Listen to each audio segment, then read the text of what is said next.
Wayfarer's Rest by Ryan Walsh. Chapter 1. The inn felt her before it saw her.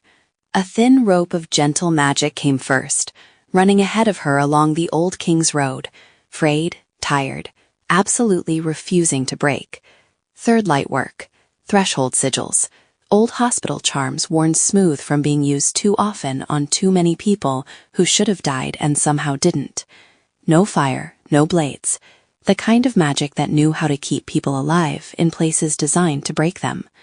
The road, which remembered marching boots and shouted orders, hummed uneasily. Her, it told the inn, that sort. The inn tasted her magic as it brushed its foundations, soft, careful, scraped almost hollow, and still, somehow, steady. It hadn't felt anything like it in years. Too rare, it thought, too kind, dangerous. Not because she'd burn it down, because people like that always tried to hold everything else up. Still, it straightened its beams as best it could. If you were going to be inspected by a proper maid, you might as well pretend your rafters were in order. The bend noticed her too. Dust lifted in lazy spirals, tasting the air for rain. Two crows perched on a leaning mile marker and discussed her in the rude, accurate language of birds. Thistles along the ditch tilted toward the road, listening with the prickly concentration of plants that had learned to mind their own business and everybody else's. The sky had the thin, washed-out blue of an afternoon nearly out of light. Mara walked through it like someone who'd forgotten how not to be on duty. She wasn't tall or particularly imposing, just compact, built like a packed kit, everything in the right place, nothing extra. Her skin was long sunned brown, freckled lightly across the bridge of her nose. A pale old scar ran from the corner of her mouth to her jaw, the kind you got from standing on the wrong side of canvas when something sharp decided to come through. Her eyes were blue, sea-bright when the light caught them, dulled now by tiredness, but still carrying a small, inconvenient sparkle that refused to go out. The kind of eyes that had seen too much and were still, stubbornly, interested in what happened next.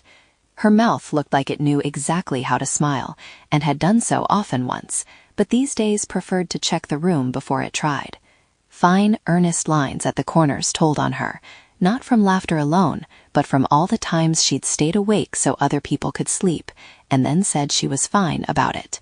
Strands of blonde hair had slipped loose from the braid tucked under her hat, catching what little light the day had left.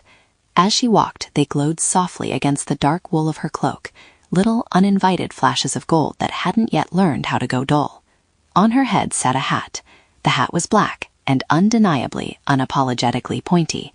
It had begun life as dignified temple felt, the sort worn in front of important donors who liked their magic impressive and their mages quiet. Road sun had bleached the edge of the brim.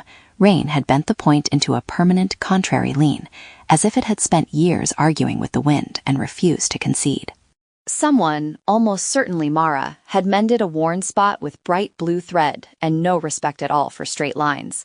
The hat said, "Yes, I'm a mage. No, I don't want to talk about it. Yes, I know it's crooked. No, you may not fix it." Her magic moved under her boots and ahead of her steps, brushing the road, testing the air, feeling for edges the way tired hands feel for a light switch in the dark. It tasted of incense, boiled coffee, copper, and too many nights awake. The inn liked it. A lot. Which was the first sign this was going to be trouble. The good kind, it hoped. The staying kind. She reached up without looking and adjusted the strap of her pack. A small green shape riding her right shoulder grumbled and resettled itself, tail tightening around the worn wool of her cloak. To a casual glance, it was just a lizard. Palm length, bright scaled, eyes half-lidded in what looked very much like a nap. Every time she shifted, her shoulder moved just enough to keep him steady, the sort of unconscious choreography you only got from years of sharing space. "Sorry, Cricket," she murmured. One eye slid open, golden and unimpressed. He flicked his tongue once, tacked her neck with his nose, and went back to sleep. The road noted the extra little bump of weight, and decided it wasn't its problem. The inn took one long, careful taste of that tiny knot of not quite ordinary, and decided for its own peace of mind to pretend it was. She crested the rise and saw the inn. She stopped. The old King's Road ran straight on toward towns that didn't know her name yet and had no particular desire to. The inn sat right where the bend began, as if it had once paused there to catch its breath, and then never quite got around to standing up again. Half its roof slumped like a soldier on a crate. One chimney leaned away from the wind in permanent argument. The front steps had the downtrodden look of boards that had been stepped on by generations of boots and exactly 0 carpenters. Someone had nailed planks across the front windows with great urgency and very little aim. Brambles had taken this as an invitation and flung themselves over the porch, the railings, and whatever dignity remained, like an enthusiastic relative rearranging the furniture badly. The sign hanging from the post out front had once read, "Wayfayers Rest." Time and weather had eaten the paint down to stubborn ghosts. Now it mostly said, "A.E.R." which the inn felt was technically honest. There, and barely. Even so, it sparkled. Not in a respectable, newly whitewashed way. In the bones. Light hit the warped glass and broke into tiny, persistent glints. The beams, bowed with age, still held true at their centers.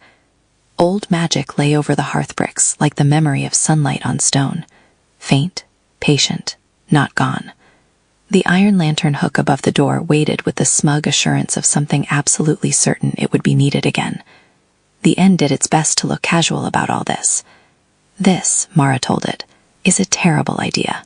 Her voice came out rough, the way voices do when they've been used mostly for orders, names, and hold on for too many years.